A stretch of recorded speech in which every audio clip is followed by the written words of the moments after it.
Hi all, ನಾನು ಚಂದನ. ಇದು ಗುರುವಾರದ vlog ಆಗಿದೆ. ನಾನು ತುಂಬ ದಿನದಿಂದ ಅಂದರೆ ಮಂತ್ರಾಲಯಕ್ಕೆ ಹೋಗಿ ಬಂದಾಗಿಂದ ಅನ್ಕೋತಾ ಇದ್ದೆ ನಾನು ರಾಯರ್ ಸೇವೆ ಮಾಡಬೇಕು ಅಂತ. ಆದರೆ ಹೇಗೆ ಮಾಡಬೇಕು ಅಂತ ಗೊತ್ತಿರಲಿಲ್ಲ. ಮೊದಲಿಗೆ ನನ್ನ ಮನಸ್ಸಲ್ಲಿರೋದನ್ನು ಕೇಳಿಕೊಂಡು ಉಪವಾಸ ಮಾಡೋಣ ಅಂತ ಈ ವಾರ ಶುರು ಮಾಡಿದೆ. ಬೆಳಿಗ್ಗೆ ಎಲ್ಲ ಕೆಲಸ ಮುಗಿಸಿ ಮಡಿಯಾಗಿ ಪೂಜೆ ಮುಗಿಸಿ ಈ ಮಂತ್ರಾಕ್ಷತೆ ಮಂತ್ರಾಲಯದಲ್ಲಿ ಮತ್ತೆ ನಂಜನಗೂಡಿನ ರಾಯರ ಸನ್ನಿಧಿಯಲ್ಲಿ ಪಡೆದಂಥ ಮಂತ್ರಾಕ್ಷತೆ, ಆ ಪೇಪರ್ ಕೂಡ ಆ ಮಂತ್ರಾಕ್ಷತೆನ ಇಟ್ಟು ಮಡಿಸಿಟ್ಟಿದ್ದು. ಅದು ಮನೇಲಿ ತೆಗೆದು ನೋಡಿದಾಗಲೇ ಗೊತ್ತಾಯಿತು ಅಲ್ಲೂ ಕೂಡ ಅವ್ರ ಹೆಸರಿದೆ ಅಂತ.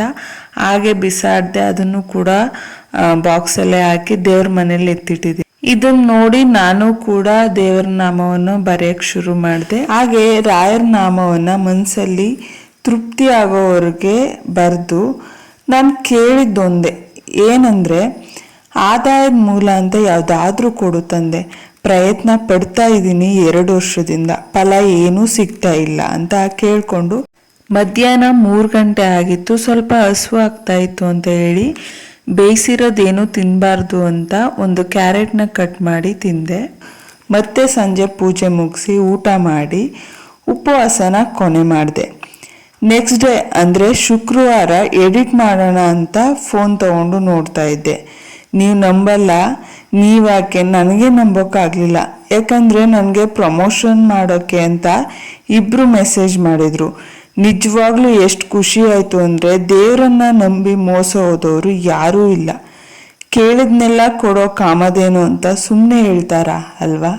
ಜೀವನದಲ್ಲಿ ನಂಬಿಕೆ ಎಷ್ಟು ಮುಖ್ಯ ಅಂತ ನನಗೆ ಇವತ್ತು ಗೊತ್ತಾಯಿತು. ನೀವು ಮಂತ್ರಾಲಯಕ್ಕೆ ಹೋಗಿ ರಾಯರ ದರ್ಶನ ಪಡಿಬೇಕಾದ್ರೆ ನೋಡಿರ್ತೀರಾ ಅನ್ಕೋತೀನಿ. ಕಷ್ಟಗಳನ್ನು ರಾಯರ ಬಳಿ ಹೇಳಬೇಡಿ, ಕಷ್ಟಗಳಿಗೆ ಹೇಳಿ ನನ್ನ ಬಳಿ ರಾಯರು ಇದ್ದಾರೆ ಅಂತ. ನಿಜವಾಗ್ಲೂ ರಾಯರು ಇದ್ದಾರೆ ಅಂತ ನನಗೆ ಪ್ರೂವ್ ಮಾಡಿಬಿಟ್ರು. ರಾಯರನ್ನ ಏನಾದ್ರು ಕೇಳಬೇಕು, ಅವರನ್ನ ನಂಬಬೇಕು ಅಂತ ನಿಮ್ಗೆ ಏನಾದ್ರು ಅನ್ನಿಸ್ತಾ ಇದ್ರೆ ನಿಜವಾಗ್ಲೂ ಯೋಚನೆ ಮಾಡ್ದೇನೆ ಅವರನ್ನ ನಂಬಿ. ನಿಮ್ಮ ಜೊತೆಗೆ ಯಾವಾಗಲೂ ರಾಯರು ಇರ್ತಾರೆ. ನನ್ನ ಜೀವನದಲ್ಲಾದ ಈ ಖುಷಿ ವಿಚಾರ ಅಥವಾ ಈ ಪವಾಡನ ನಿಮ್ಮ ಜೊತೆ ಹಂಚ್ಕೋತಾ ಈ ವಿಡಿಯೋನ ಇಲ್ಲಿಗೆ ಎಂಡ್ ಮಾಡ್ತಾ ಇದ್ದೀನಿ. Thanks for watching. Do subscribe for more videos.